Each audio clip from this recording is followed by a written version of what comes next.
Welcome to Zerothreetwo Conversations. This is the podcast where we talk to creatives, see how they live, and how they do their work. I'm your host, Carlo Villarica.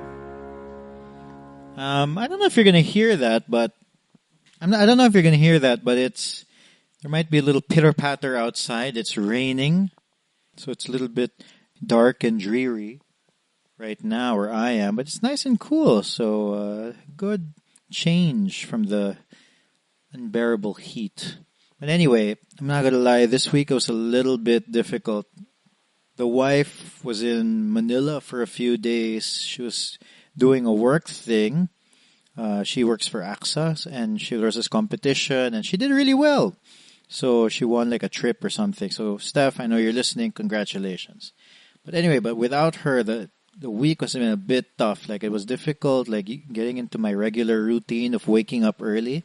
Because the kids stay up at night, and then, I didn't have Steph to back me up. She does a lot of heavy lifting for the kids as well. Like, my biggest productivity hack is, get a rock solid partner. Especially if you guys plan to have kids. So my wife is the best. It was like a short glimpse of life without her. All the little things I took for granted were suddenly gone. Like my not so bad sleep became terrible sleep. I haven't slept well in like 3 years, ever since the kids were born. So it's a bit of a change. And my quiet morning, I like to wake up early before everybody gets up. That's when I used to write. That's when I work on this podcast. But, that early morning quiet time was gone when she wasn't around. Fortunately, she's back. So I get to do this. Shout out to Steph. Rock solid. In this episode, we talked to Jude Crisostomo. If you don't know Jude, he used to run a apparel brand called Strawberry. And then now, he's one of the guys, he's the only guy, the guy amongst all the thorn amongst all the roses. Is that the right term? I'm not sure, but he's the only guy in the White Brick design agency. It's a design agency called White Brick. He's the only guy there. Everyone else are women. And then we touched on it a little bit in the last podcast with Carla Adlawan. If you haven't listened to her podcast, go ahead and listen to hers after you listen to Jude's. We talk a little bit about the advertising industry here in Cebu and design and graphic work in general. So this one and the last podcast is a nice little overview of what it's like in that industry right now here in Cebu. Over the years, I've been a bit familiar with Jude. In fact, I think when he launched Strawberry Clothing, our band, Rescue a Hero, was one of the bands that played during their launch. And then when we did like a bazaar, we organized like a bazaar, clothing, merchandise, food, a few years ago, and they were one of our first sellers. But I never really got to spend time or talk to Jude, and then that changed a few months ago when he casted my wife and I for this thing for Boysen, and then my wife and I were the quote unquote talent for a day or two, and I got to it was a fun shoot, but I think the best part for me was just being able to hang out in the White Brick studio and just hang with all these really creative, fun people. It seemed like a really nice place to work, and we talk about that with Jude in this podcast. So after spending time with him, well, he was the one directing that little thing that we shot. So after and then I thought he would be a good candidate for the Zerothreetwo Conversation podcast. He'd be a good episode, I think, and he did not disappoint. We talked about his stint in music and his life in advertising and how he also got into teaching. Oh, and before we get to this episode, if this is your first time to listen to 032 Conversations, please subscribe to the podcast. You can find us anywhere you can listen to podcasts. We're on Spotify, we're on Stitcher, we're on any podcast app, we're on Anchor. Download the podcast app to your phone, or if you're Android, there's already Google Podcasts. If you're iPhone user, there's already the iPhone comes with a podcast app. Download the app if you don't have it, whatever it is, and then just subscribe to 032 Conversations. Every week, every Tuesday, you're going to get a new episode. Let's get to this episode with Jude Crisostomo. Enjoy. Okay. History sa Pelican Street. So, since first year, like, first year of college na mo, like, freshman pa may. So, mura siya kanang, it's a convergence lang ba, kanang, like-minded individuals. So, we decided na, okay, let's make a band. Sa college? College, though. San Carlos, na Yeah. So, we are all fine arts. Yeah. Same block section, the same. Sige, magkita every day. And then, like, we decided, like, let's make a band. And then, si Pykee, ang mo nakitaan kay siya manang murag ka ng, ganing, like, the probinsya gikan. And then, it's not a bad thing, diba? But siya ang kanang, dili siya from Cebu ba? And then, nakita na mo, like, aloof siya. So, hey man, we're ganahan ka we're forming a band, basing ganahan ka, kaya, ang naka-fun yan, kaya mo siyang i-profile ba, murag, like, kanang polo, and then, baggy pants. So, ito sa una, diba? Baggy pants, murag, kulot og buhok, yan ay kanang Buddha beads. So, murag i-profile, murag, rocker siguro ni. So, kailan niya? Wala may kailan niya. Kay, classmate, first month of school. So, like, let's form a band. Like, ganana. So, before sa among high school, we asa ka ni high school? Holy Rosary. Holy Rosary. Yeah. So, lain may musical influences. Ako sa punk rock man ko. So, I had a band in high school. So, among pangalan is Rusty Waist. Rusty Waist? Yeah. So, grabe kayo siya ka punk rock. So, mura ka nang, like, kanaging punk rock din siya ba? So, muna ko roots kay, Spardo. And then, Goldmine mo sa national nga artist. Yeah. Ingon biya to sa talk to Carla. And ingon siya while kanang sa among side, among like circle kay kasagaran metal, ang tirada, ana. According to her, di ba, among scene kay metal, according to her, sa South Dapit, kay kasagaran mga punk, hardcore, scene. Nasa yung mga nana. Doon ay mga metal heads dito, but mas manifest gid maayo ang mga punk rock because dito ba yung mga skate park sa Tabunok. And then sa Pardo is also a skate park. So, when it comes to skate, mo associate gid ang hardcore punk rock na culture because it's in the street. So, anyway, so muna mga musical influences and silang Felix, my other katong bandmate, and Perci is regulated sila kasi Perci is a Sacred Heart term. So, I think I know Perci. He was the bassist, no? Yeah, bassist, yeah. And then, kamu siguro batch? Dili, younger na siya na ako. 1 or 2 years. Yeah, kay higher man siya na mo. Ambot lang. I don't know, basta mo na siya. And then, we had like different musical influences and like background. So, we decided na, okay, mag-converge tayo, mag-banda.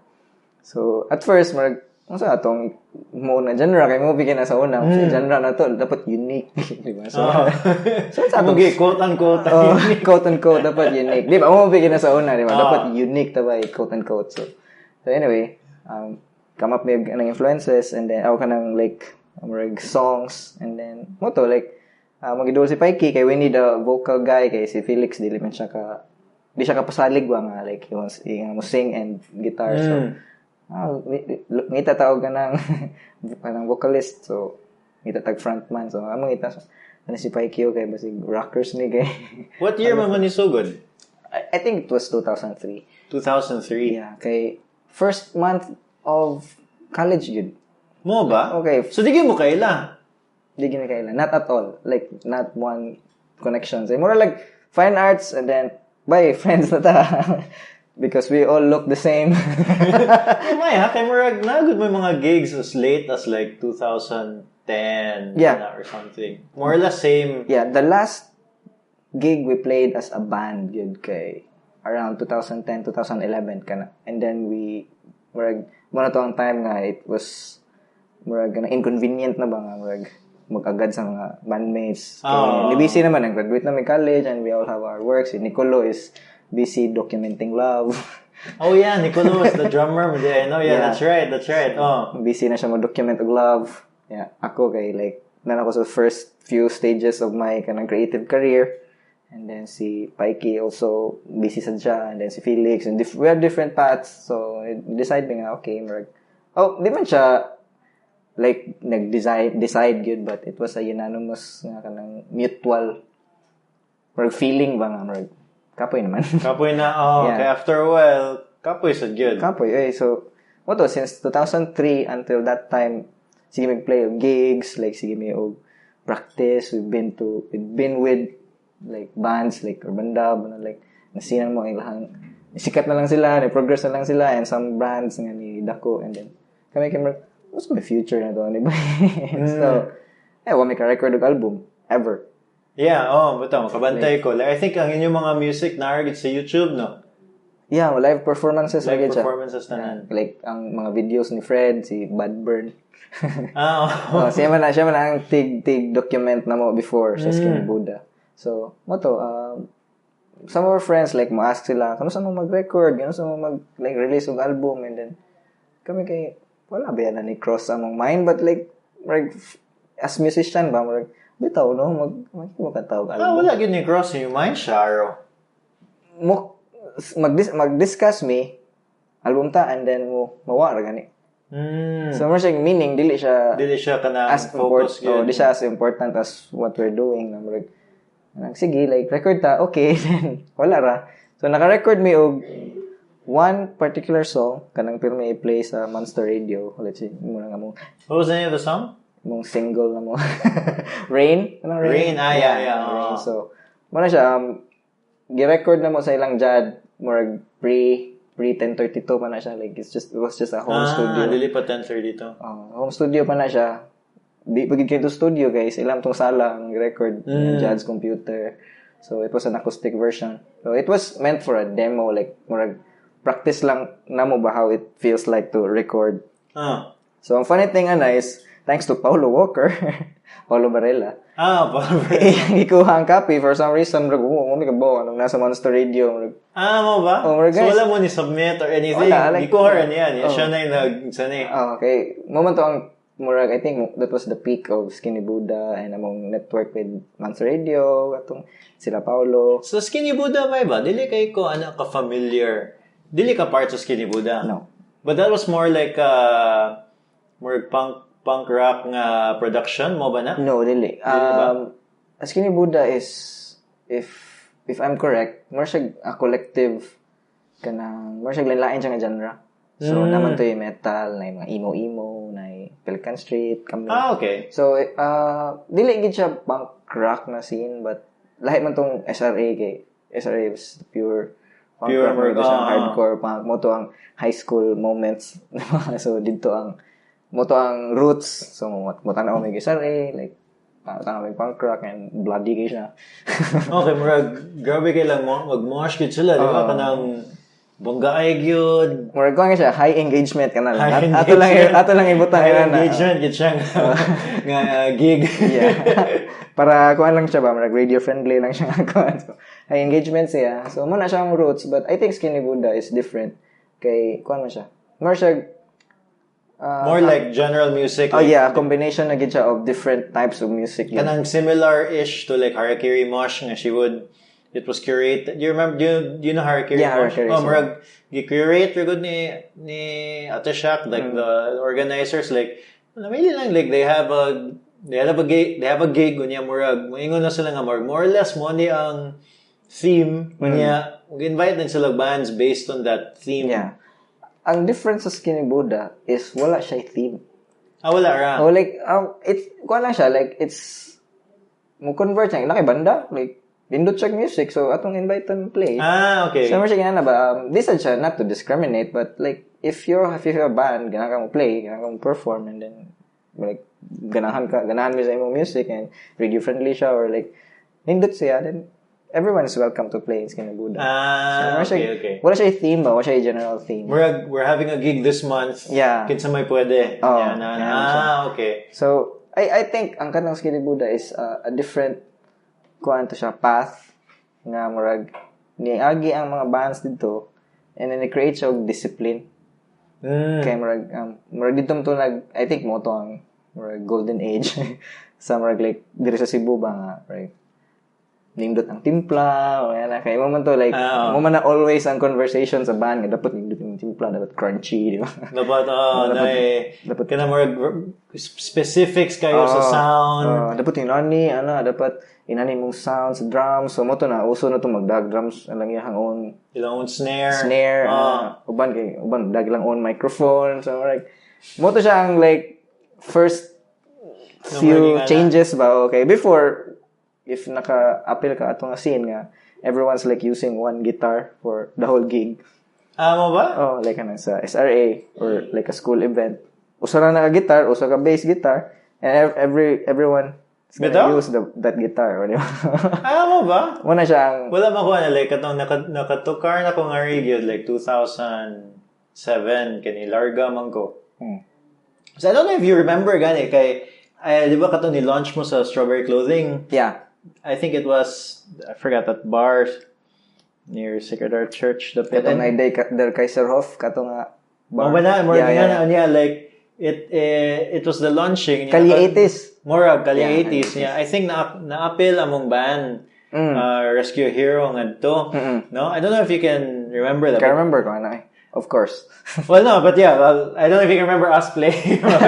Okay, I remember kay it was a launching of the Strawberry Clothing.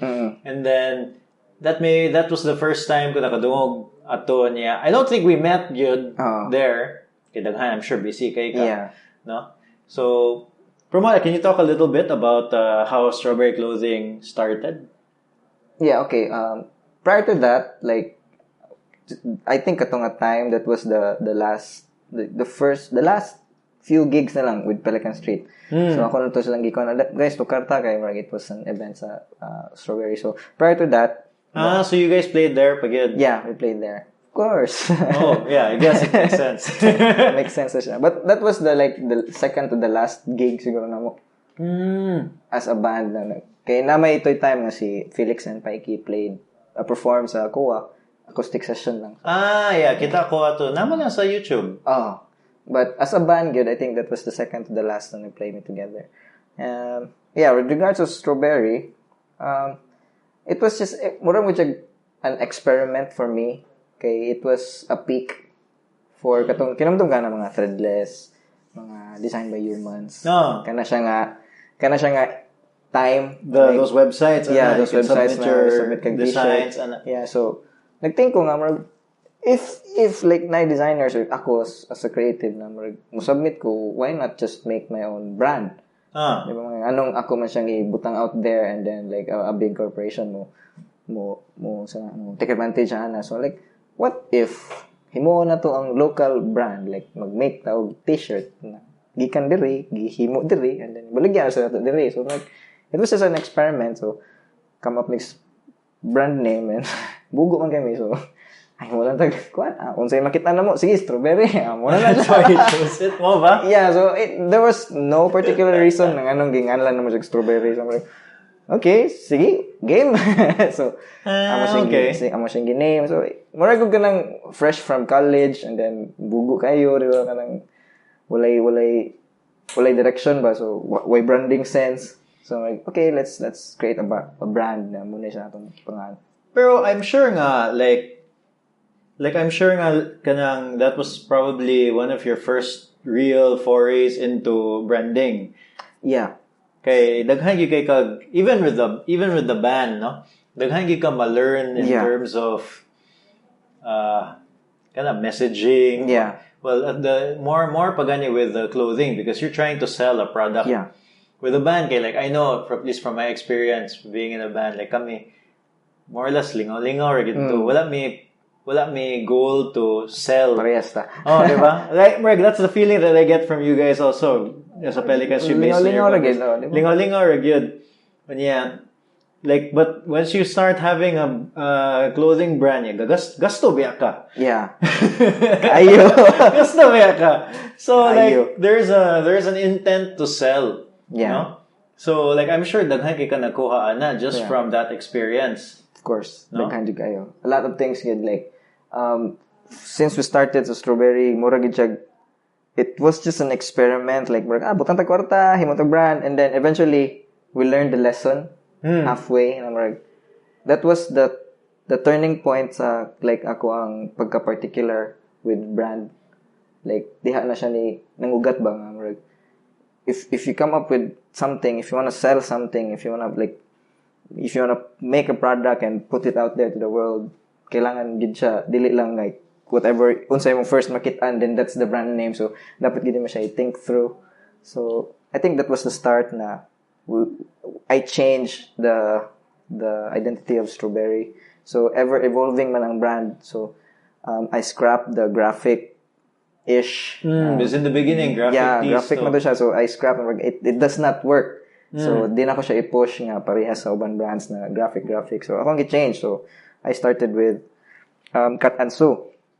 So I don't know if I'm the strawberry is the first, but kami ang like we made sure nga ang among products, let's say the polo na among i-create is nindot gid siya. It was our first attempt to contact local tailors. Like, let's make something like this, tailored fit, like indot siya sukod, indot siya panapton. So like it was a beginning of a new discipline for me. Yeah, okay. That's I think you must have been really early in the cut and sew. Kayo. Okay, even today, lisod mo kuhag cut and sew, huh? Yeah. Like lisod kay mo kuhag tela. Yeah. Like where did you guys get tela, man? I noticed like some of it was not like the usual. Yeah. So nami suppliers, like fortunately natoy murag I met someone like nakoy giadto nga lugar. Like I think he was a designer, like fashion designer ba. Okay. So na siya kay friend ba na siya sa akong ate. So niadto ko didto. Kinsa man? Si Edwin Alba. Edwin Alba. Yeah. Okay, yeah. So I went there, siya man ang nag-design sa akong like the wedding wear. Yeah. You're a suit. Hindi siya suit, It is a suit. pulo raman siya and like kanang murag You know, suspender. I can't remember. I think I saw your photos before. Dugay na kayo. Dili si Nicolo nag-shoot. Nicolo, rainbow fish gito. Rainbow fish gito. I'm sure I saw your photos before. Come to think of it, I can't remember na noon. Naman tayo pagka-punk rock gamay dili. Hipster gito siya. Hipster gito siya. Like super hipster gito siya. Hipster to siya before wedding hipster was hipster. Grabe gid, like it was very new even to suppliers. Like murag, ganahan ka circle ang orientation sa seats? Yeah, ganahan ko mapasok palingin. Like dili siya like the normal aisle. So it was like sa Chateau de Busay, like there was a tree there in the middle.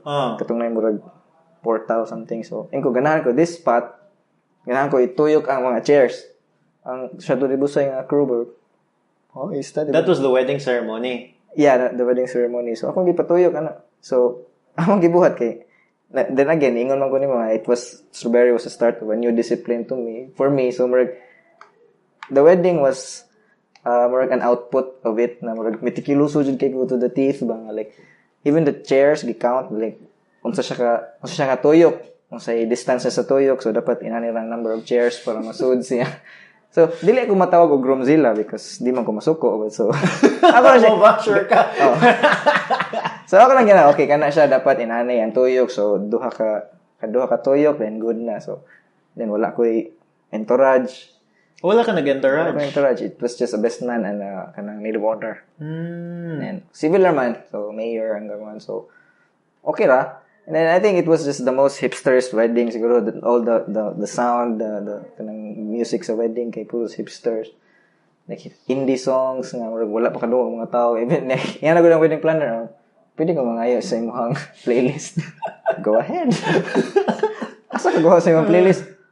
Internet. So go ahead. So parang lagi like adapt nila hasta nga mong like the wedding cake was like fortunately akong brother kay kuan man siya like pastry chef man siya. So iyang gift nako is the wedding cake and the dessert buffet. So like the food but ang dessert buffet gibuho grabe jud kayo. Amo ba? Yeah, so even the cake like ang chocolate fountain nasa tunga sa cake, nag-awas niya. So dili siya fondant kay di mo ganahan fondant. I hate fondant. So Moto na chocolate fountain, nagtagak pa siya sa cake. So, muna tong cake. Anyway, back to strawberry. Sige. Naligaw kay Rug. Yeah, okay. It seems like you brought that kanang sensibility that this is kind of what you do. Yeah. You know, if it wasn't your wedding band, this is probably the same kind of meticulousness that you bring to the creative agency. Yeah. But sige, back to strawberry before we get to that. So kato like asama mo ni kuwaga tela? Or like, where did you get all the designs and stuff? So, sa tela, balik ko to ni Edwin Alba. Okay, I went there para sa design sa wedding. There was this like pickup truck. Okay. Ni parking. Ano, timing? Dagang kag tela. So, apparently, that particular pickup truck, supplier siya ni katong designer ni Edwin Alba. So, I asked him, like, it was the murag transition na from strawberry graphic tee to cut and sew. So, akong gigrab ang opportunity. So, akong giduol na, excuse me, daghan lagi mo panapton. Malagi mo panapton. Obviously, di ba, bugo kayo. Dumb question. So, malagi mo panapton. So, kami mag-supply ni Edwin Alba. So, asan yung store? So, sulti siya na. So, sige, adto niya ako. So, adto na ko. It was a warehouse, gid na. Tako juga nga warehouse. Is this that warehouse in Minglanilla? They saying that there's like a warehouse there. Or no, in Mabolo. Mabolo is different. Lahi sa to siya. So, na-stumble upon sa to na ako. So that particular warehouse kay kuan siya kanang daghan kay siya mga Japan cotton. So dito kayo so dito ko tigpalit kinilo man siya. So palit ko and then akong kamap ko sketches ng design ko og mga polo and then line na patterns experiment ko and then kato akong giadto og local tailor nag-hire me og local tailor gid. So siya na ang nag-produce and then from time to time, mo text to si supplier nga, sir, na bagong abot. Wala ni sila like store name or unsa. Wala siya. More tower gid ni, no? Underground gid siya. So it was, grabe gid siya nga warehouse. Yeah, usually it's like mga overruns pag yun, di ba? Kanang, like, if like, ganahan ka nga tela, like, duhara ka roll na nila. Yeah, more siya ginana. If mo gamiton, wala. Zero. Pero na ito yung time nga, mo-order gid sila, like, daghan gid. So, nakaabot man ko atong, in fact, napagay sa akong kabineto ng mga excess tela nga na-produce ba. So, anyway, ako to siyang mupalit na kong daghan. Every time, madto ko, mupalit kong daghan. Kaya, mo-text man siya nga na bagong abot from Japan. So, okay, madto ko. Mulangoy ko sa pile of tela. Then, dalon ko sa balay. So, whatever is ang musud na idea, akong himuon.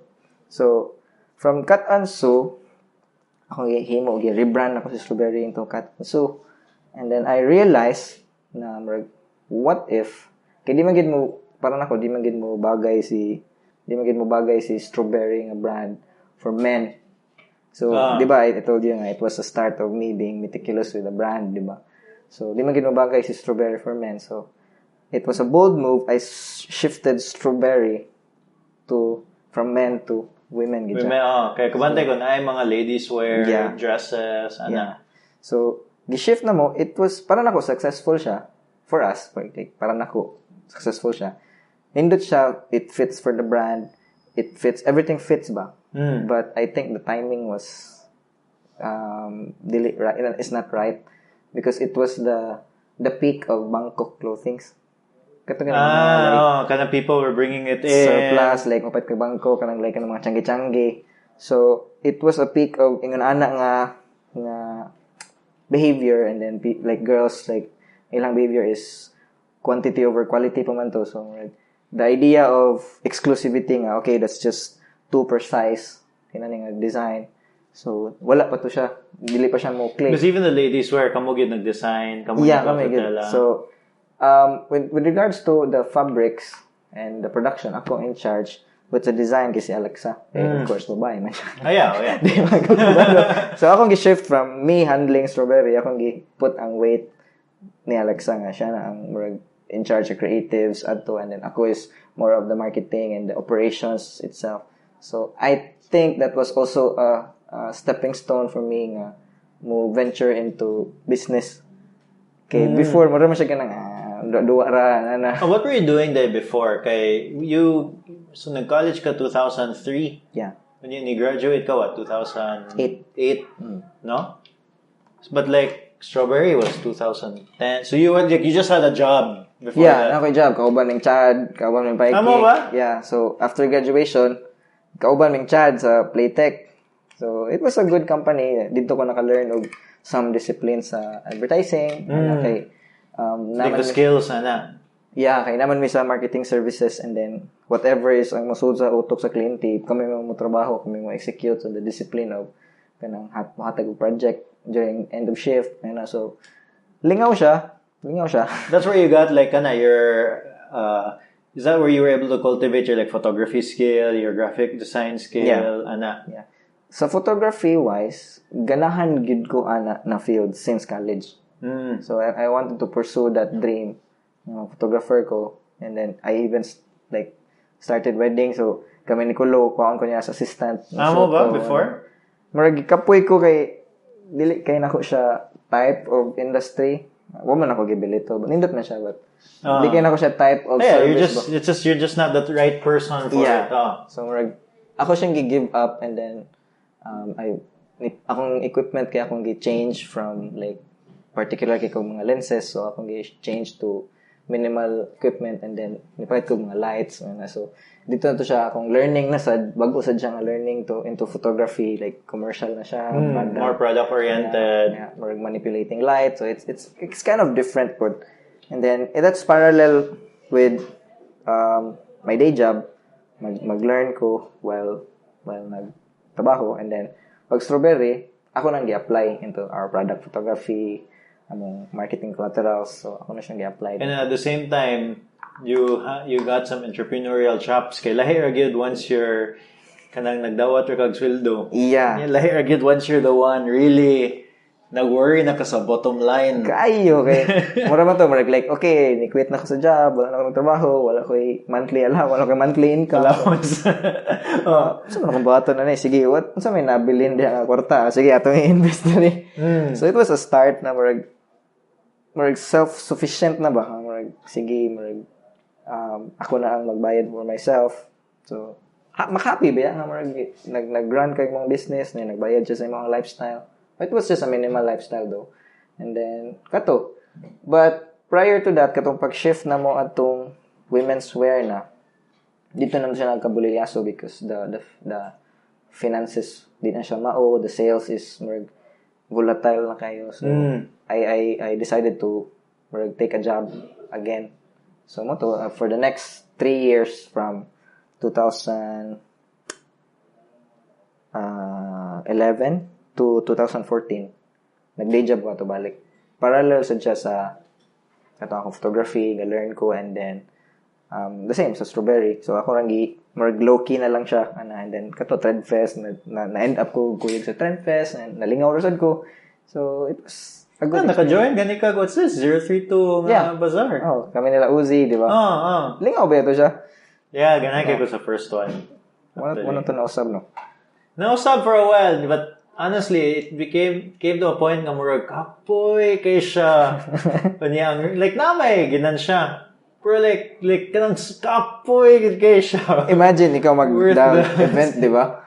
Yeah, and you're like, it's, because the nice thing with it is, we were able to do those smaller bazaars, and then it became like kind of also, and then now you have a very successful like Cebu Mercado. Yeah. They really do make money. Like sila, grabe kayo. Pero like nindot sa Diyo, like if you want cheap food nga kanang daghan kag options, different types, you can go there, no?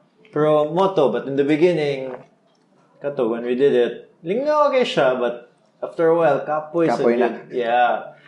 Mara siya check sa, same with Trendfest, like at first, business kay, lahi sa namuha kay, like, pagsud na mag-Trendfest, sige, dapat natay, ani nga income, dapat makabawi ta sa atuang booth. So, mo mong mindset.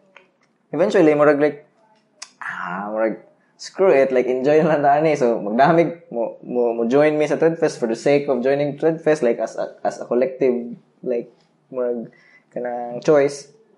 So, mo-join me ako, sila Makoy, Doyle, and like, Makoy Rosales, Doyle C. So, narami dito, kaming Duder, if you know him. Oh, Duder, yeah. So, narami dito, we don't really care about sales. So, instead of like, maleta of stocks ang dalon. So, ang maleta of alcohol. Sa may smuggle dito sa waterfront or sa Grand Con. And then, mo na raming kaloy nga. Loy, okay rin Asya, dala lang ninyo inig English. Ay lang ibili ng mga botilya. Okay. So, more siya, okay, instead of a bag of stocks, so a bag of alcoholic drinks, so mainom namin rin to while nag-enjoy sa party. So, if na mapalit. Because at that point, di na kayo sa kay ka-pressured because you already had, you were working sa at this point again, ana. Yeah. Yeah, kaya katong first Trade Fest, I wasn't working man. So, akong una is like, kailangan na mo earn because it's paying me. Yeah. So, eventually, pag nag-work na ako, okay man day. So, let's just do this on the side, blah, blah, blah. Let's enjoy the ride. So, I think, it plays a big part sa akong kanang career path because of that, naka-learn ko nga, you don't have to, example, if you do business, you don't have to force yourself na mo earn, but rather mo lang ipasimmer mo, galuto balik. Ipasimmer lang nimo, kuyog lang ka, go with the flow. As long as na lang kayo makasupport ng ka financially sa yourself. So, and malingaw sad ka doing what you do. So, daghan kog na-learn na to, nga mas daghan kog na-learn yun kaysa na lose. Example, business, losing money, but learning is different. Oh, yeah. I gained a lot of knowledge. So, after the work sa 2014, deciding ko nga, okay, this is it. So, I'm gonna drop Strawberry, bench na ganyan ako, and then, start na ako studio. So, dito na ang, like, the early stages of the creative studio. So, 2014. So, that's when you decided to do, like, kanang creative work for other companies? Yeah. Muna na siya ang sugod na gini. Decide na gid ko nga, wala na ko'y job, quit na ko, wala na ko'y Strawberry, and then, well, the nice thing said, what you were saying said ba, like, kanang when you were doing kanang Strawberry clothing, kanang, it also gave you a sense of having skin in the game. Kanang, kanang, di ba? Like, it's one thing, I think also, a lot of, creatives, especially if they're just employed, they've never had their own business ba. So they don't know what it feels like on the client end. Di ba? So like, because nako experience as a business owner, when I do servicing for other clients, mas nako empathy. Yes, kana. Oh. So, makasabot ko ba? So I think that was also an advantage nga ni naka-experience ko to sa Strawberry for like 4 years, sorry. 14. Yeah. 4 years. 4 years. So, kato, and then, si Pat from Quickfire, may mga kong gitawagan, he offered me. Pat Maluya. Kami, batchmate me. Mo batch? Yeah. Okay. So, he offered me a partnership sa iyang agency. So, I think, 2015 yata. Yeah, 2015. So, parang ako, okay, di na ko na-ipass na idea. So, sige, akong gitry, Quickfire. So, we made a good run sa agency, sa Quickfire. We made good projects, we met good clients, so, nasa to siya nga, discipline ba nga, sa pagka-meticuloso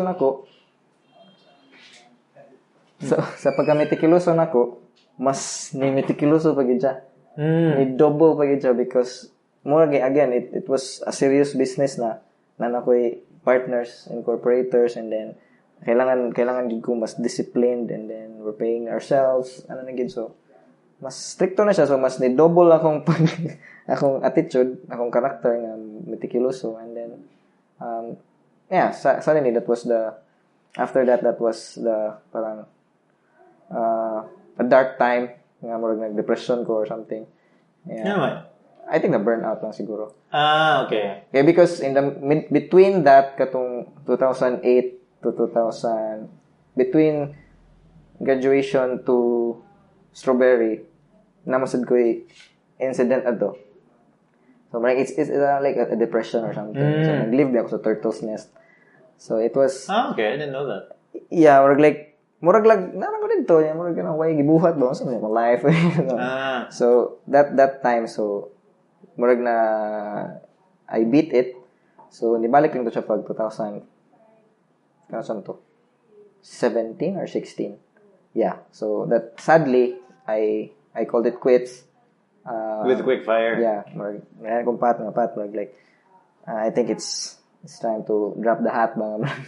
Dili lang sa ko, like, and it would be unfair for the business nga, like naagya pun akong share and then wala na akong nag-function. So ako na lang, okay, let's wala na lang gid. Imo lang gihatag. Oh, inyo na lang gi-drop. So nag-sabbatical ko for 6 months and then yeah, so I started to realize na okay, murag nag-teach masad ko ato along the way.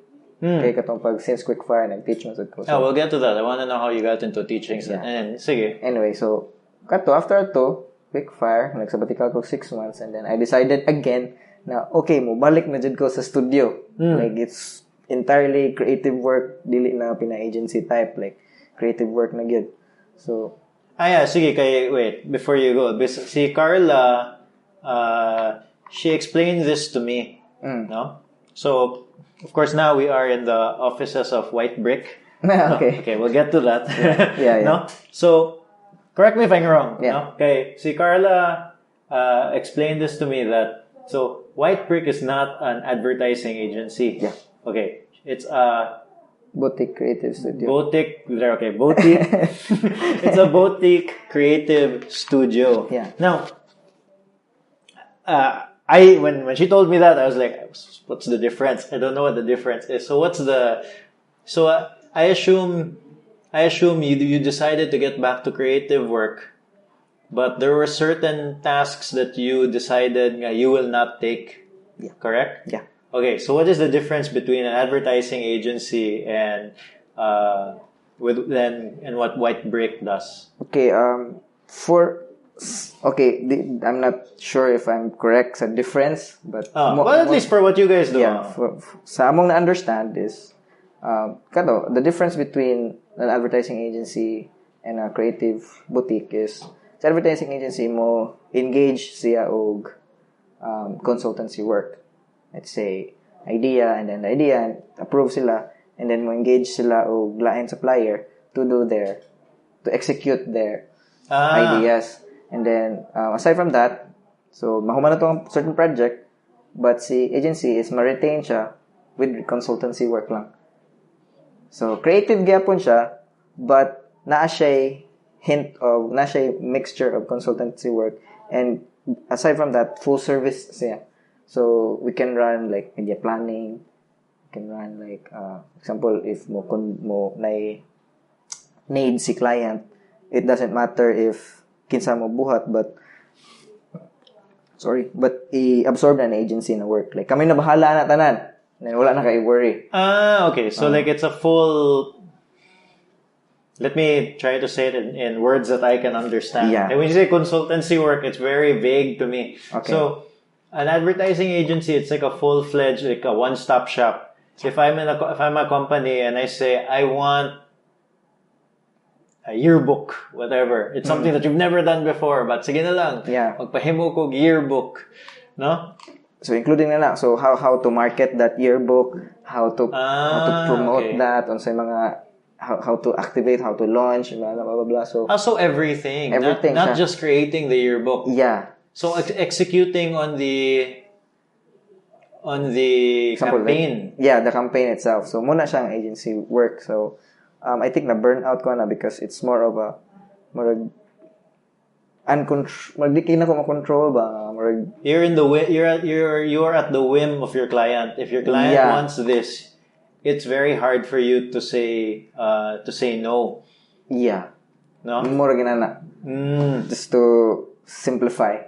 Yeah, okay. So, ang difference sa karon sa among setup as creative boutique is more of a collaboration between client and us.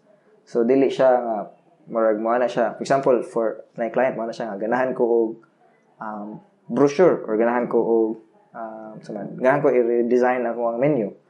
So, kami murag okay. So, mo propose my ideas sa menu blah blah blah. But kinsa na ang mo print ana, kinsa na ang mo launch ana, dili na kami ana. So you look for purely design work, creative, design work, then pag basta wala na may dili na may mo cater og kanang normally kato sa agency among i-absorb ang task ng printing. So kami ang mo sa printer, mo make sure na nindot pagka-print. So karon is tagaan mi project among buhaton, collaborating with the client, money back and forth na this is the best way mo consult kaya po this is the best way to make your menu based on your problem, blah blah blah. And then you can even suggest suppliers, but in the end, sila na mo execute. Kamo na mo print. So kami, manami, let's sign off na and then move to another project. So, mura siya focused siya nga task ba. Say, for example, maana sa mong client ron, si Boysen, maana siya nga, ganahan sila og video for their color palette. Yeah. So, we decided, okay, what if maghimo tawag upat cassettes? So, so instead of making like a traditional video, make me og kanang so they came to you first and they said kanang we want to showcase this color palette. Yeah. And then so you come on and brainstorm on how to best showcase it, which was the set in color, which you did in Ayala, in Magellan's Cross, Plaza o IT Park, Plaza Independencia and IT Park. Oh, yeah, which nindot I saw that you share naman to our final video, diba? Oh, so I'll link to that also. Yeah. So muro to ang output. But also full disclosure, the reason that I met you again recently was because katong kami Steph did that Boysen. Yeah. Pwede lang mahibong ang listener if mo gawa sa niya. Bitaw. So anyway, yeah. Just nagkita ta sa Rocket One nga gig kung ingon si Carla nga kami na lang mo. Actually, ako ang ni-suggest. Ako man ang nag-write sa screenplay. You had the script na daan. Na to screenplay, script, tanan. So, ako man ang kabaw sa profile. So, pagkita na ko na ni Steph, ni Agi mo sa lobby. Sila na lang gano'n. I realized na mas closer mo ni Carla. Okay, ina na lang vi. So, I think it's hard to say no ba kung close you can. Okay. Hindi, ang sakto sa gibuhat ni Carla, she asked Steph. If she asked me, may kag no. May kag no. Okay, exactly. So, if ako to, ikaw man akong kaila. So, you would say no, di ba? Sabi lang, ambot lang ba? Kanang soft no. Ako may. Yeah. So, yan ako Carla nga. Carla, ikaw na lang. Kaya at least, she knows both of you ba? So, pero lingaw ba ito, honestly? Like, lingaw rasad to. Lingaw mi ni Steph. Si Steph, yun, malingaw yun siya mga ingana. Ano da kayo siya mga ingana, we? Good to know. Kaya, malingaw yun na siya ingana. I think mo out na to yung mga couple of weeks siguro. Amo ba? Yeah, so kala, for example, that one. So we made a video, gihimo na ninyo, gi-edit and everything. You put it together and then you gave it to Boysen, pero sila na bahala. Yeah. Like, if sila na when they will release it, how they will release it, whatever. What time, gid silang targeting, sila na bahala. Sila na, wala na kay abot ana. Yeah. Before man good sa agency, amo tanan like hasta pag-post, targeting, pag-budget sa post, sa sponsored, puya na eh. Yeah, like in a way sad, like kanang the client, and let's be honest, most clients they really complain about something. So it's going to just be who knows what they're going to complain about, no? Mas dako magud ang liability if your scope is big. Say for example, apil ang pag-posting, apil ang targeting, whatever, ang budget. So, mas dako ang liability for us kay like daghang moving parts ba? No, well, I think it's like here's my thinking about that now. Because that's what I was worried when I was looking at how you guys when I was first here. I was like, I wonder how they do it. It seems like the problem with a advertising agency. And one of the reasons why only the big advertising agencies, I feel, from an outside looking in, how the problem like with advertising agencies in general is that they promise to do almost everything, no? Now, let's say you're starting out a small advertising agency, tulong mo kabuk, whatever, na photographer, na graphic designer, na copywriter, for example. And then nakay client mo ingon sila, himamig kanang sanibe, kanang love story series, whatever, para sa YouTube. And then all of a sudden, that skill set, which is wala. Yeah, which is wala. And mo ka. And then all of a sudden, you have to look for these people. You have to look for a videographer. You need to look for somebody who can write a story. Swerte kay ka, if talented kay mo mga tao nga makaya ratanan. But then, I didn't even realize the execution part of that equation, which is, like madugo ka na siya. So I think smart what you guys are doing, because you guys are focusing on the work that you want to do. Exactly. That we want and that we think we know. Diba? Dili namin mulabang og things nga dili ka mao, diba? Yeah. So actually, so mobalibad sa mo what's this certain work. Namin mobalibad sad me sa most of the time nga example mga projects nga dili gyud siya for one day siya lingaw. And then para naman wala may anang skill set, then amo siya i-refer of line. Di mi pugos ba. But sometimes if let's say for example it's a recurring client na like naka-retainer me and then ganahan sila mo do og project, mo engage na mo. Amo dawaton but amo siyang ihatag og line. Let's say mo partner me with lang 8 towns na dandan. Oh yeah. So that the video, because that's not in your skills. That's not in your inherent skill set, diba? Pero kabaw mo ka-produce mo yung video, but limited lang siya in terms of like ang capabilities na mo nga mo produce a video limited. So if big gid siya nga production, amo siyang i-collaborate with 8 towns, and then difference na mo with agency is ang agency mo talk siya, mediate siya between suppliers and the client. Ang difference na mo is, if mo collaborate nila dandan or sa 8 tabs, kuyog sila sa meeting. So, more like, so they're it's very transparent. Part sa project, kabaw si client na other party is doing the execution. So, dili siya nga, kamera na tanan, di ba? But it's different kay kita si client face-to-face who's gonna produce the output. And then, namin dito, because mas nindot man natong relationship, so, amo nindot waton, and then, kita na lang magstorya, but akong ikuyog ang among partner na so clear sa on their end what's expected. Yeah.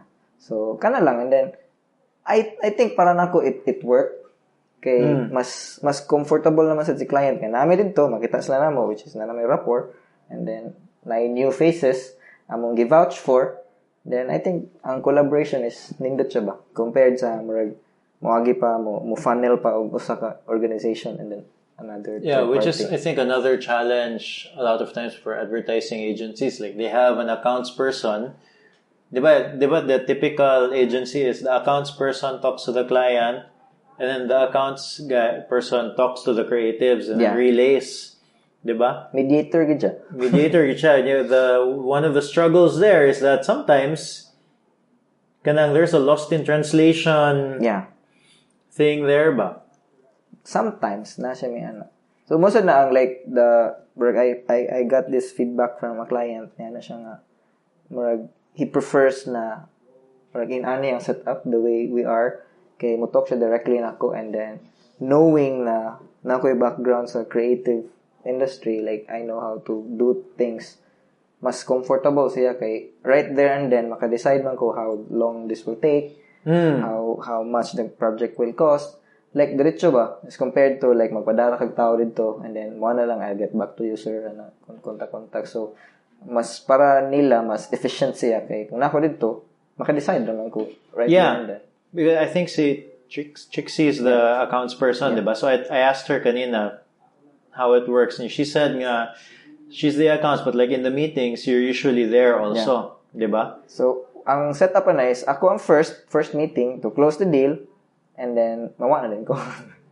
So, ang mo saw na sila na Trixie, like, mo man na ang mas kapoy nga work, ang kanang maintain, sustain sa project. So, pag deal, I think, is easier. Pag close a deal, it's easier. And then, but, muna ang hard work na diha sa ilahang Trixie. Pero in what? Well, closing the deal is also not easy. Diba? Especially, masayon siya if you already build rapport sa kanang client. Okay, because the way you guys do it is per project. Dili, we do retainers yun. Yeah, okay. So, ang per project, may mga per project na engagement sa katong naka-retainers na mo. So, we're working on a close, a tight more lean environment because we have 5 clients na retainers, and then kana sila we're working on a monthly basis, plus on top of that na mga nice special projects. So, and then the special projects are the ones na more additional that's not part of your retainer. Yeah, additional work siya sa mga. So like the retainer is like I don't know, like something that they ask for every month or whatever. Yeah. So na may scope, muna mo deliver every month, muna siya. And then on top of that na yung mga time to time na yung mga one-off works. Which is na diha ang mga lingaw. Na mga lingaw. Na diha ang mga lingaw ang one-off works niya. Yeah, the reason why I'm asking because I think a lot of times kanang if you're new to the industry, it's a black box ba? It's like you don't know. Unsa may tabo? Unsa man ni? Yeah. Like, and I think for me, the whole point on this podcast is so that like people can, if they want to learn about this industry, for example, and they want to learn more about it, at least they can hear it from people who are actually doing it, but not just kanang murag kanang but like not just theory, like really doing the work. Mona, that's why I keep asking about the specifics. No good. So mona siya. So there's a retainer and different like fun projects. Like the Boysen. So na may retainers na Boysen, and then nasa may mga one-off works. Like the video I assume like kato the one me and my wife were in kato. Retainers to. Retainer to. Okay, wow. So maybe the set in color was the one-off work. Yeah. Okay. So nade ang mga kasagaran, but modawat sad may og project outside sa katong among like naka-retainers nga mo na comfortable na mga clients, so like mas mo explore sad may og lahi na mga projects time to time, and then nindot siya kung makuha na mga retainers, but if they okay ra sad, like it's there, di ba? Yeah. So what's your strategy of getting like kanang like White Brick is not a very old agency, di ba? Bago ra mo na 1 year. Wa pa kami 1 year. Wa pa mo 1 year. Tama ba? Oh, but collectively taas gid kami experience. Naghagi mo experience. Yeah, that's right, because a lot of because I've been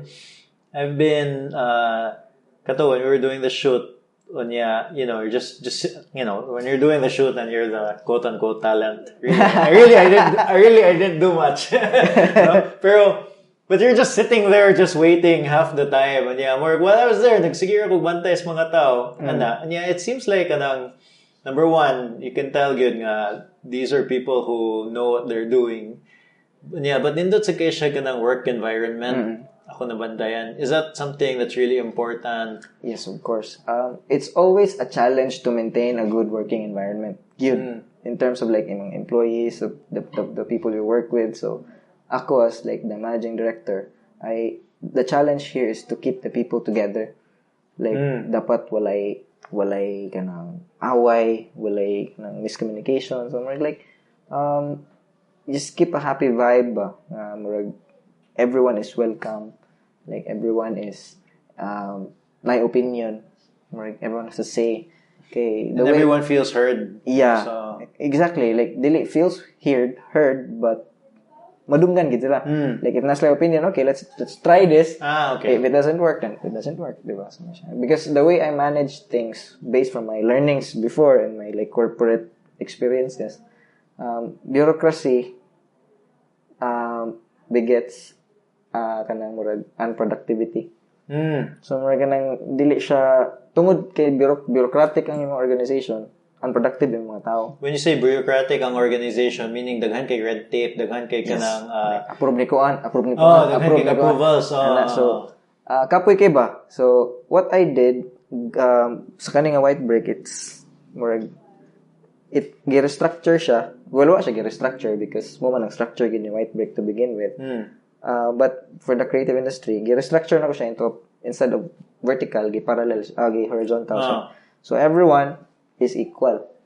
So like you say you're the managing director, but you're basically nag-direct man kay ko sa shoot, di ba? you were doing work. Yeah. So just because you're the managing director, or just because whatever you are, you're the like executive creative director or whatever your role is, sa amo wise mo work gid gyapon ka. You're obligated to work sa imong capabilities. Say for example, na may mga shoot like photography, food photography. So that's my skill. So just because I'm managing director, dili lang ako mo lingkod diha, but mo adto ko and then mo shoot gid ko like the actual shoot gid or mo direct ko or even mo alsa ko equipment because mo man akong capabilities and then my accountability here is as managing director. So whoever is in charge ng mga project, then under ko niya if ako ang like tig-alsara. So sugoon ko na niya. So di ba you can see sa pattern ba nga dili siya kanang fixed ng imong title but rather flexible siya. It almost depends on the project. So like there are certain projects where you're not in charge but you will be tasked to help. Yeah. So whatever it is that you're asked to do, mo na lang na. Which now the next obvious question will be, so how many mo sa White Brick? Partner 6 may kabuok and 2 employees. So, di ba? 6 and then 2 employees. And then like, everybody has a different more skill set, di ba? More or less. So how do you guys choose? Because I know, like, I was there in your main office. I know you have this big board in the middle of the office with everybody's name. And na ka nang post it, what they're doing. And this is what they're doing for month of June, whatever. So how do you choose who does what? Okay, one, availability sa person. Second is ang iyang skill set. So based on like the 5 clients, lain-lain sila requirement. So every requirement na specific na skills na required. So say for example, kailangan may copy. So ato na ni Carla ang copy. So say for example, for a social media post like an ad baron or something, muna man siya ma-require mo siya process. So ma-involve siya different people. So na mo layout, na mo photo, na mo caption. So i-breakdown na siya kinsa ang capable. So copy, photo, or layout. So and then somebody who puts it all together, I guess. Yeah. So yan na. So basically mo matter gid siya if you're capable. Okay, dili man mo pugos. Okay, pag motion graphics niya dili siya kamao. So, okay. So dapat particular gid mi nga if kamao ka, then you do the job. So if matimingan nga tanan project ingon ana, patay ka. Puno gyud kayo. Puno gid siya. So inana ang mga set up. So na happen gina for one project like katong sa Boysen, we did a paper stop motion paper animation. Okay. So of course with paper kailangan siya i-paper cut. Okay. And the only person na kamao paper craft. I'm surprised na ay person nga kamao. The only person na maayo ana is Steph. So she spent like Steph Tudtud. Yes, she spent like 2 to 3 weeks sa pag paper cut, pag do sa die lines and everything put together. Naarami dito to help cut. Like cut and paste, but everything else siya gid. Siya gid na put together. Yeah, and aside from that, na siya regular tasks na mga design work. So puno gid siya. Timingan siya. And then the problem ana is ako man ang like camera guy. So that was something new to me as well, like parang stop motion. So I was also tasked to do the cinematography sa katong project. So it's something new. Are you the only photographer ba in the group? No, we're all kabaw may mo photo but commercially unfortunately ako ra like naay guts to do it. Okay. Diba? So marag kato na-handle ko sa camera and then it was nadakdakan sad ko nga marag it took us 3 days to produce the stop motion while walay barugay ba. Yeah, lisod man siya nga discipline. Kapoy kay na. Yeah. So natimingan sad ko nga ako sa to na workload and then on top of that, nasad ko yung regular na workload and then on top of that, nag-manage ko sa studio. So, like, if matimingan dyan ka nga, the skill set required is imong skill set, patay gid ka. So, how do you guys, okay, of course, this is a business, di ba? It's a creative shop. You guys get to do creative work, but at the end of the day also, it's you are all entrepreneurs, di ba?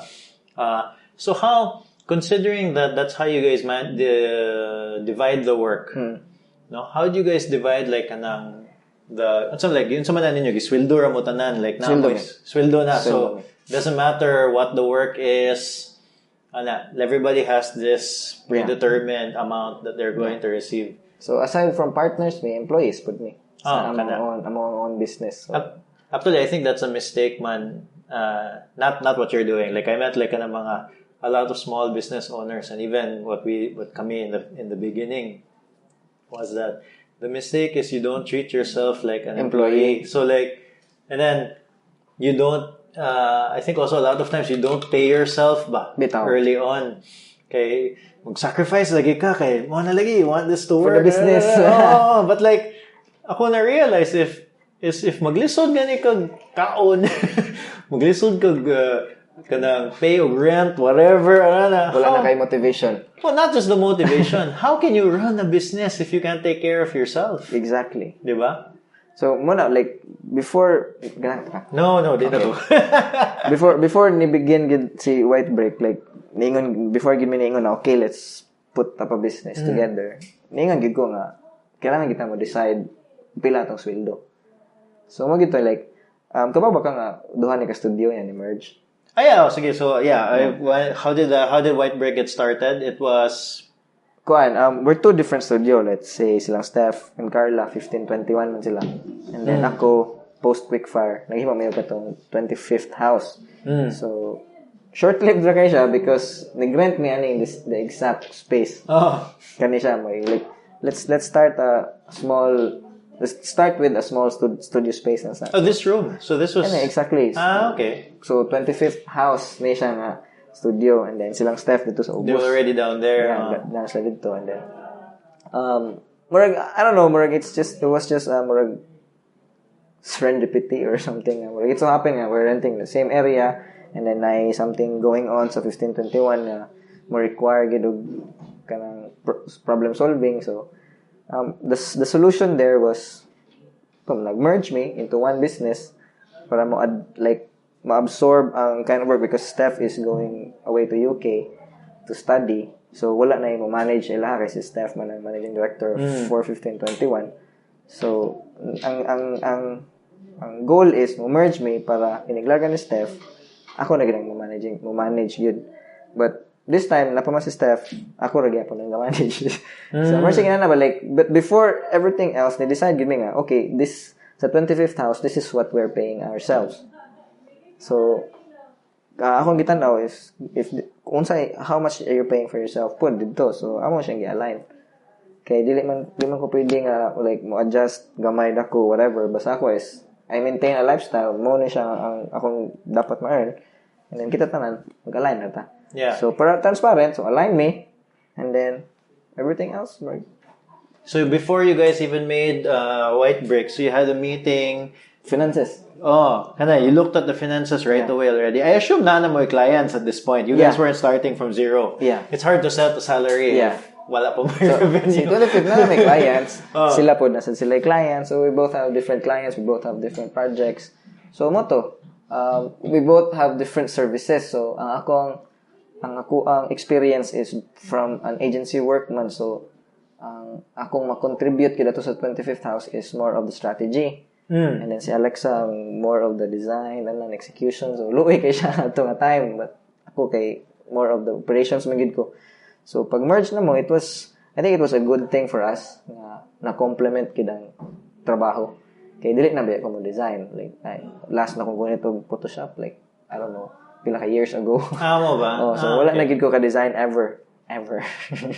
So, it was a good thing na nag-combine me and then na-complement mas nila ko among service and then everybody was happy like siya, good vibes. So I think it worked for us for now.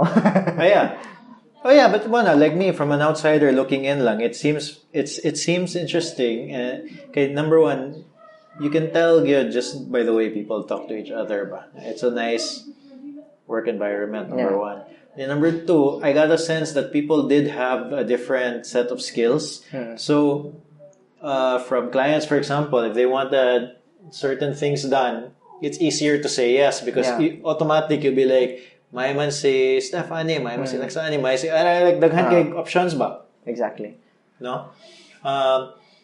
But also, si Carla was telling me one time na nag-shopping sila tanan. Ikaw ra ang lucky. Yeah. I don't know. Yeah, I think Beauty Manila or Amo ba? I don't know. more kanang sa Rustans ba like everybody stop working kanang sa Rustans ganing makeup. I don't know. I have no idea. Mo gani so everybody stop working. Hindi, kuyog ka. Kuyog ko kay naman sa Alexa. No choice, man.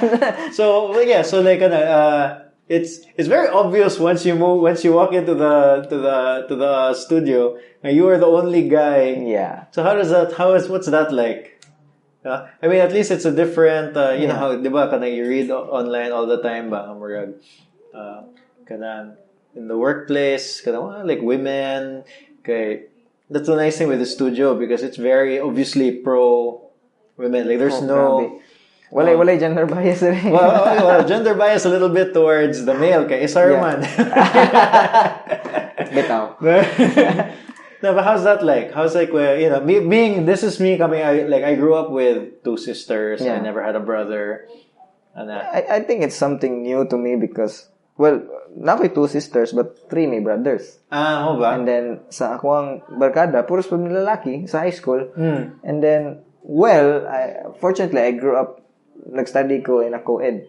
So anad na ko with babae, anad na ko how women work, so like how they think. So maybe it's something new lang is murag ako lagi ang lalaki. Mura na siya murag nang everybody is noisy. Everybody is like indecisive. So murag like okay, so murag nara ko sa akong corner, maminaw og music, magdo sa akong own thing, and then if they get like sometimes ang women is anxious, di ba, like nice problem that di sila ka-solve, like sabo kayo maglalis, and then they get emotional, angry sila. Di ba naman mga babae naman like girls, relax lang sa ta. Ako lang tig-pacify ba, so mo na siya like the only murag sa tawag ganing murag points siguro nga nako diri is makainom kung nako akong bar. So di ba, I can do what I want, diba? So but di masad ko permi sa studio. Sige man ko meeting, lakaw. So, I think dila lang kayo na ako ma-feel. And I enjoy man sa their company. Di ba masad sila batik ng batasan ng mga babae. So, it's a good group of people. Yeah, lingaw just hanging out there. Yeah. Daghang quirks. But, lingaw siya. So, kato lang sa Beauty Manila, sa Rustans, shopping sa dito, like makeup and all. So, ako asa mo padungan. So, nilingkod lang ta ka. Ngapil lang ta ka. The only best thing na gibuhat sa Rustans ito is na free and drinks. So, na wine. So, mura to. Sige ko balik-balik ito. Yung pag-wine niya. Turns out, nasad ko yung amigo po na kuyig po siya yung wife. So, wasa siya gibuhat. Nag-inom sa siya. Nag-inom sa kalugar. Nag-inom. Nag-storya. Inumin doon sa mall. So, okay. Lingawan. Nalingawan siya ko. Hindi ako, manam.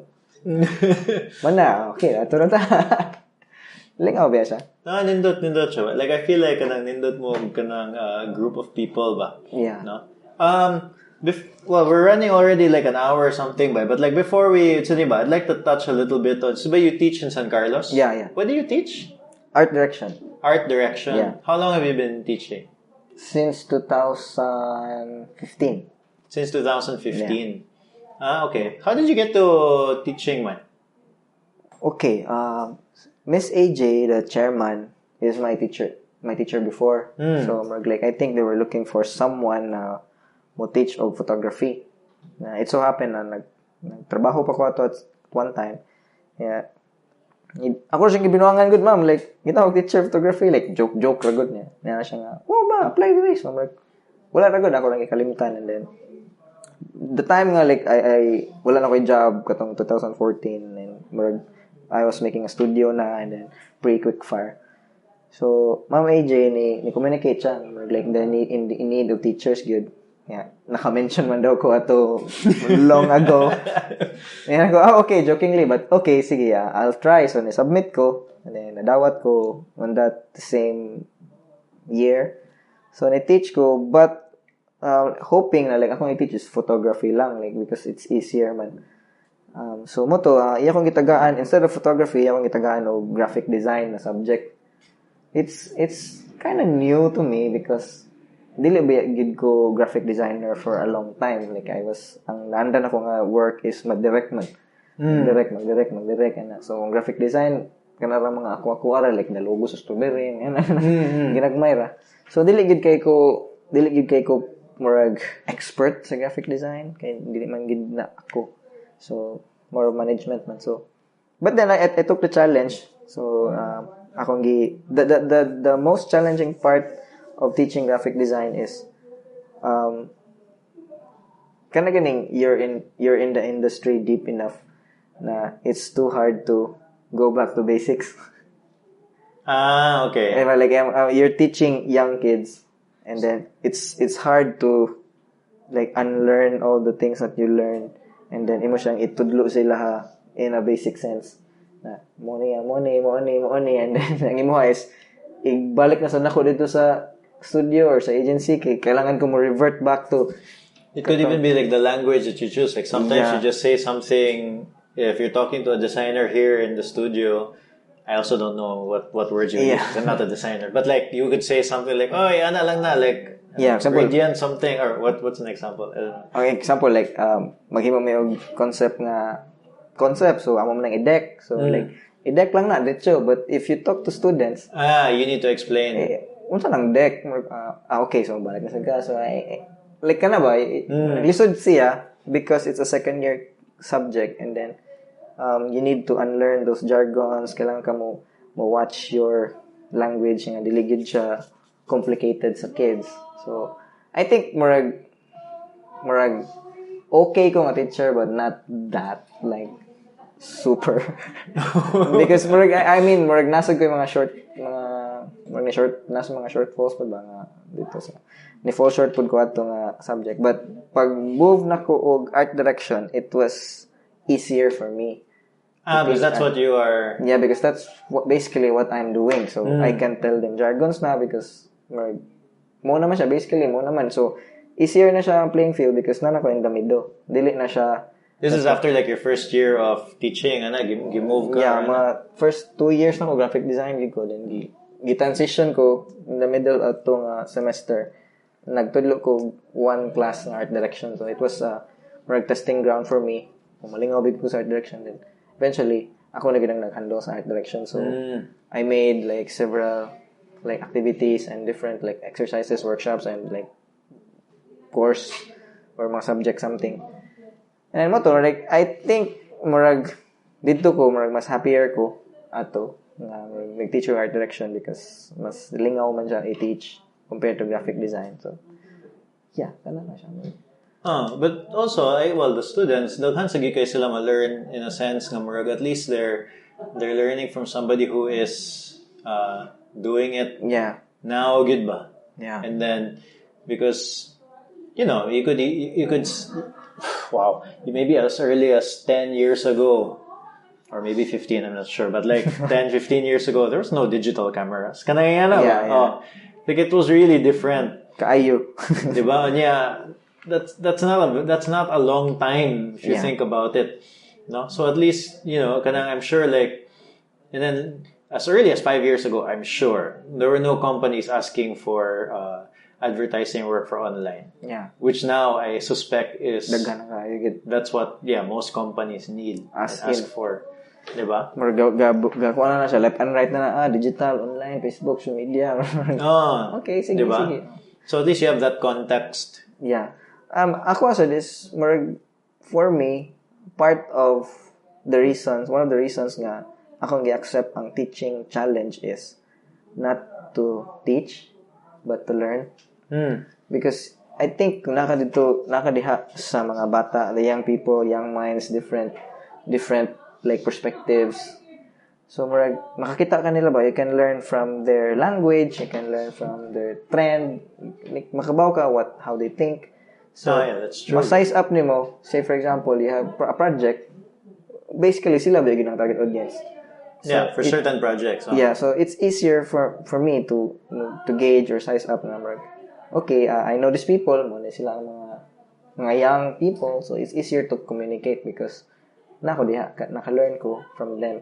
Especially, example, na may project na social media.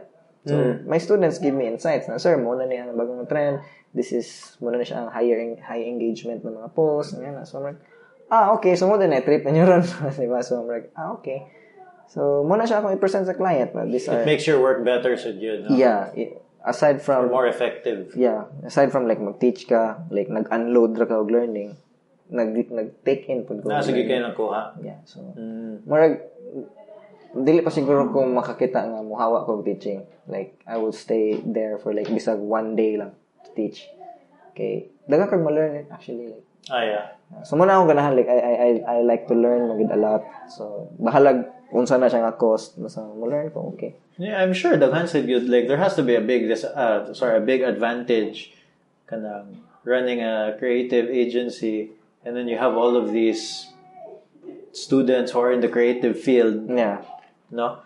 Okay, I guess like even the simple things like getting interns. Yeah. But like once you guys grow, if that's your plan, you know right away. Yeah. There's no more guesswork sa interview process. Yeah. Exactly. Kay, for example, hiring interns, dili na siya as hard as before. Kay, naman ka diya, inside look naman mo, ikaw makita sa plates, ilang work process, ilang discipline. So, mo pinpit lang ka, ikaw, intern ka na ko. Ikaw, ato ka, white break ka. So, no more application. Wala na ang process of interview. Dito na, kani. Muna na siya, the good guys. So, white break na mo. Like, in the middle of the semester pa, before sila mag-internship. So, nakakontrata na daan ba? So, I think it plays a major advantage. Also, last thing before we end, okay, we're talking a lot about the creative work on the agency side for clients and but what do you think of mga personal work? Is it important? Personal work? Yes, of course. Like it nurtures your like creative growth. Okay, if you don't do personal work, malos na ka. Because like kanang personal work, I believe mo na siya ang imong real self. It's just more outlet ba. Mga ikaw ni, this is your work. But then if maghimo ra kag focus ra ka og kanang client work, it's part of a client's decision na. Yung ani, mo na siya influence ba. But, because of course, because you have to incorporate their brand. Yeah. But kaya sa imong personal work is wag siya limit, like you can do whatever you want. It's personal work. Diba? So I think it is also important na you make time for personal work. But for me, akong personal work is mag-Instagram ko, mag-curate ko akong photos. Muna na siya akong personal work because I don't really have time to work on personal works. But ganahan ko personal work. I remember there's some people that I follow. Like there's a photographer. His name's Chase Jarvis. Although more entrepreneur na siya ron. He has this thing called Creative Live. It's like he gets people to do like mga teaching sessions online. It's one of those teaching companies. But anyway, he was a photographer. Grabe ka na siya nga photographer doing ad work for Nike. And really big brands ba? Like, malipay na siya. He gets 4 clients a year. Okay na kay siya. Like, inga na iyang pricing. Sulbad na iyang 1 year. Wala siya, inga na iyang style ba? But he said daw, nga murag important kayo ang personal work. Because for him, not only does it feed like what you want to do, your soul, but like, it's also like a calling card. Yeah. For your next projects. Yeah. Exactly. Muna siya. Kay sometimes na may mga clients na makita sa personal work and mo na exactly in ana akong ganahan. Mo ba? Yeah, so like okay, and it becomes easier. For example, sa case ni Steph, papercraft, it's easier because papercraft is her personal work. Mo ba? Mo man yang hilig, so it's easier to sell to clients because na expert ani. Did she even have to sell it? Maybe the client just saw it and said, "Oy." Well, sa among case kay amo tong gi-propose na concept. Okay. And then it was easier because ang client nakita sila okay, mo ni ang personal work. Expert siya and then mas sayon sila mo buhat. Actually, wait. Yeah, I missed one thing when we were talking about the commercial work. So like how do you get clients for the agency? Or like, I don't know, you just... Kuan siya. Aside from my website, because mo na yung brochure gid. Being out there is one of our tools in getting clients. So aside from a creative agency, we also have house brands. So katong Inkly, okay. Loot, like pins. So we join bazaars, we join different workshops. So basically, we go out there, we invite clients, we invite people here for an event. So dili siya kumbaga hard sell.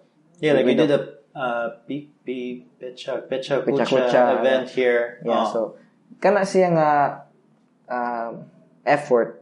Murag we believe na mo-attract siya og the best people na clients, employees, whatever. So makita sila, these people are very kana passionate with their craft and they know all of these things.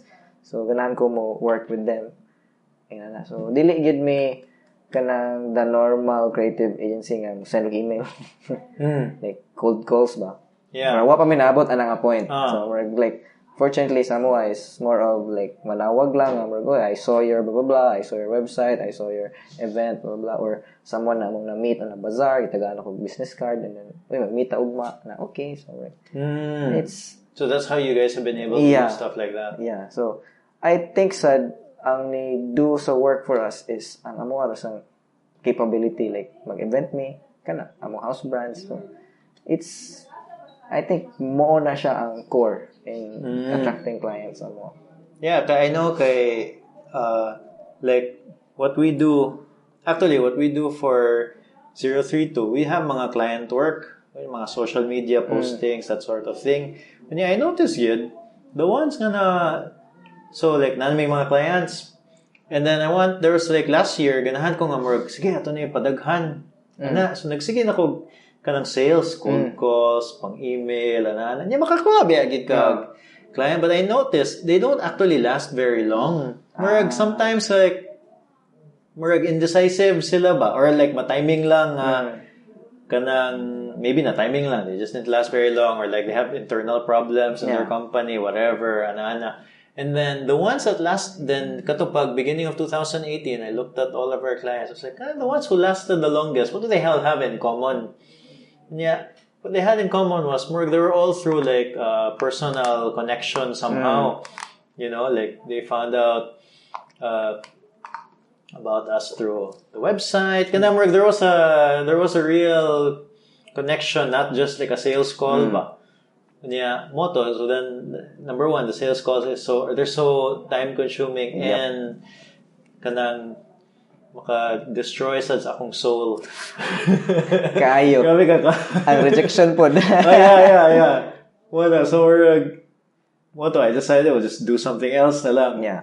Pero it's interesting. That's the same philosophy that I have sa yun, no? Kanang just do fun, interesting work na lang. And then you know, but get out there, and then but you don't have to hard sell it. But of course, I'm sure there's nagi mo hard sell good. Nagi mo hard sell, but there are industries where that really works at good ba? Yeah. No? Isa mo asad, like, the beauty of a lean team is na kay choice. Mo man akong philosophy in life good na you always have to have choice. Like dapat ka makapili nga okay, kailangan ta mo cold call, kailangan ta mo like if maabot na may anang time nga mo cold call na mi, meaning desperate na mi, meaning we can't pay for operational expenses. So that muna siya akong gauge na okay, the business is like bleeding. Okay, mo cold call naman ta. So ganahan ko nga dili mi mo adto na because my philosophy is dapat natay choice. That's my gauge for the metrics of success ba. Like dapat I choose not to get this client. So I choose not to get this project, but yan ba, so murag muna siya that like-minded mo kami diri, so like parehas may ganahan ba, okay, decide sila ganahan mo work on certain projects, so I'm like okay, balibad ta kay nay mo duol na mo, but ang nakaindot sa mo setup is mo ask ko nila buhaton ta ni di. Like collectively moingon sila yes, so mo propose ko. And then if collectively moingon sila no, then mo balibad ko, decline ko ano. Dili mi ka buhat na yung project, i-refer na mo og lain ano. So kana lang. I think mo lang na ang among advantage pud na maka nami choice. Sige. I Less think less it's... than a year na. What? Less than a year me. Oh, yeah. Di ba? I think it's a good place to end. No? Where can people find you, Okay. Mr. Jude? As me or as White Brick? Well, both na lang. Okay. For me, you can follow me on Instagram. Punyeta. Oh, punyeta. You It can will be follow. linked on the show notes. Yeah, you can follow me on Twitter. Like, Punyeta gyapon. Mr. Jude. Mr. Jude akong tag, di ba? I think. I forget. I'll look for Yeah, it. I Mr. forgot Jude, exactly. and then for White Break, we also have. We are White Break for Instagram and both Instagram and Twitter. Facebook, the same, I guess. We are White Break. And also, na yung bagong venture. Like, it's a food business week. Basing ganahan mo to. Like, it's food bazaar lang ba? Dili siya bazaar, but na may food stall sa bazaar in Mango. Oh, okay. Like, we made a parang murag grill. So, ang among baligya is 4 basic items lang. Panga, ribs, chicken, and pork belly. Kanara. So, it's in Mango. You guys can drop. Where in Mango? Mango Square, good. Mango Square Guild. Yeah. In sa kanang the middle, good. Wait, inside the mall? Not inside the mall, but kanang... The one like right outside room 11? Yeah, right outside room 11. Nanay mga food stalls. Yeah. So, This is under White Brick? No, this is This is under you? personal. So, okay. busy kayo, di ba? So, I aside from nag-teach ko, nag-school ako God School, plus kani White Brick, plus two-tone grill. So what's it called? Two-tone. Two-tone. Yeah, you can follow us on Instagram and Facebook. Two-tone grill. I'll make sure to give it a try when I'm in that area. Yeah. Lamig each other. So, kana lang. It's every Thursday to Sunday. Thursday to Sunday. So bazaar gid Yeah, siya. bazaar gid siya. Okay. Wala mo yung more like, yeah, because that area is usually hawan, no? Yeah. Eventually, basig, kuan, naman na siyang imo og like a food place, good restaurant, gid.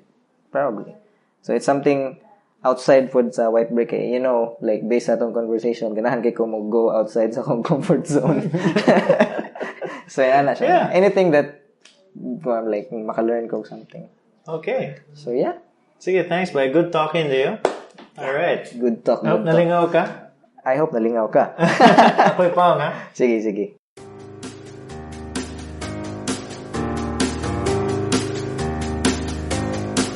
I hope you enjoyed that episode of 032 Conversations.